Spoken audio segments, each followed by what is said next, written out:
Train के सफर में हमेशा ही मजा आता है, खासकर जब इतनी सीनरी देखने को मिले।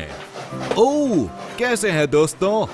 मुझे लगता है कि आपको भी मेरी तरह ट्रेन्स बहुत पसंद हैं। आज भी ट्रेन्स ट्रांसपोर्ट का सबसे बेस्ट और जरूरी साधन है। इनकी बात ही अलग है। पर क्या आपको ट्रेन्स के इन्वेंशन के पीछे की कहानी पता है? तो शुरू करते हैं अपना सफर। छुक छुक ज़ूम इन। 18वीं शताब्दी में इंडस्ट्रियल रेवोल्यूशन के दौरान कोयले की खानों में काम लगातार बढ़ता जा रहा था, पर उनके सामने थी दो बहुत बड़ी दिक्कतें। पहली थी कि कोयले को देश के हर कोने में पहुंचाने का ट्रांसपोर्टेशन सिस्टम सही नहीं था। गाड़ियों को घोड़े खींचा करते थे और उससे काम नहीं बन पा रहा था। और दूसरी दिक्कत ये थी कि वो पानी भर जाया करता था, जिससे काम करने वालों के लिए खोदना मुश्किल हो जाता था। खुशकिस्मती से इन दोनों बड़ी दिक्कतों का हल सिर्फ एक ही इंसान के पास था। 1804 में आए एक बहुत ही बड़े और काबिल इंजीनियर जिनका नाम था रिचर्ड ट्रेविथिक। वो अपनी बात पर अडिग रहते थे और क्यूरियस थे। अपने बचपन से ही इनके आइडियाज को कोई भी नहीं मानता था, पर इन्होंने सबको गलत साबित कर दिया। इन्होंने बनाया एक इंजन जिसमें एक फायर बॉक्स था, जिसमें कोयला डाला जाता था और बहुत ही तेज आंच पर उसे जलाया जाता था, और फिर ये गर्मी इसमें मौजूद पानी को हाई प्रेशर स्टीम में बदलती। ये हाई प्रेशर स्टीम एनर्जी गुजरती थी स्टीम पाइप्स से होते हुए मशीन में। बॉयलर की स्टीम की वजह से ये पिस्टन पहले एक तरफ जाता और फिर दूसरी तरफ, और पिस्टन जुड़ा हुआ था घूमने वाले पहियों के साथ, और पिस्टन का ऐसे हिलना पहियों को पूरा गोल गोल घुमाता था। रिचर्ड ने बाद में अपने डिजाइन को बढ़ाया, जिससे कि उनकी कमाल की इन्वेंशन ट्रैवल करने और सामान को लाने ले जाने के काम में आई। और ऐसे हम छोटे छोटे कदम लेकर एक बहुत ही शानदार इन्वेंशन की तरफ बढ़े, जो है ट्रेन। उस समय इसे कहा जाता था लोकोमोटिव, और फिर इस चीज का लिया गया टेस्ट। रिचर्ड की लोकोमोटिव ट्रेन ने कामयाबी के साथ सफर किया, और इस सफर की दूरी थी 15 किलोमीटर, और इसने बोझ खींचा तकरीबन 10 टन लोहे का। हालांकि ये लोकोमोटिव इतना भारी था कि रेल की पटरियां न जाने कितनी जगह से टूट गईं, जिसकी वजह से लोगों ने उन पर सवाल उठाए।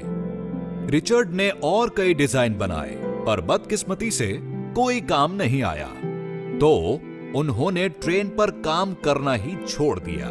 वो साउथ अमेरिका चले गए और वहां अपने बाकी एक्सपेरिमेंट्स पर काम करने लगे, और अगले 20 सालों तक कई इंजीनियर्स ने इस मशीन को कारगर बनाने की कोशिश की।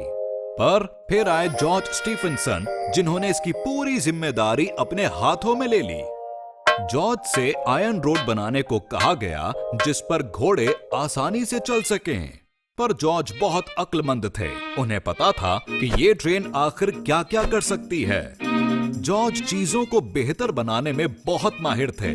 उन्हें पता चला कि लोकोमोटिव बहुत कम एनर्जी पैदा कर रही है, तो उन्होंने किसी और इंजीनियर के बनाए हुए डिजाइन को समझने की पूरी कोशिश की, और उसके बाद उन्होंने अपना डिजाइन बनाकर बॉयलर बढ़ाए, जिसमें कोयले की खपत बढ़ी।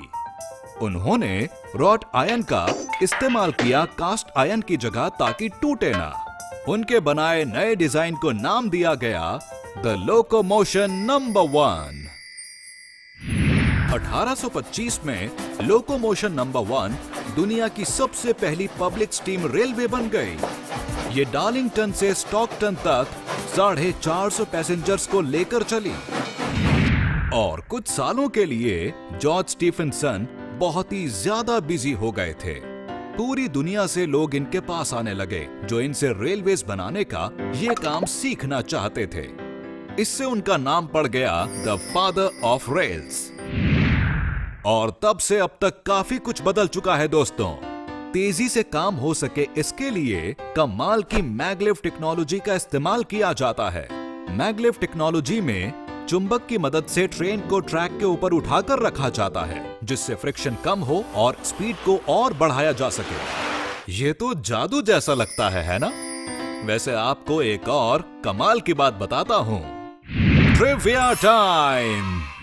क्या आपको पता है कि जब 1804 में ट्रेन पहली बार बनाई गई तो लोगों को टेंशन थी कि कहीं इसकी स्पीड की वजह से कहीं ऐसा ना हो कि पैसेंजर्स का सांस ले पाना मुश्किल हो जाए।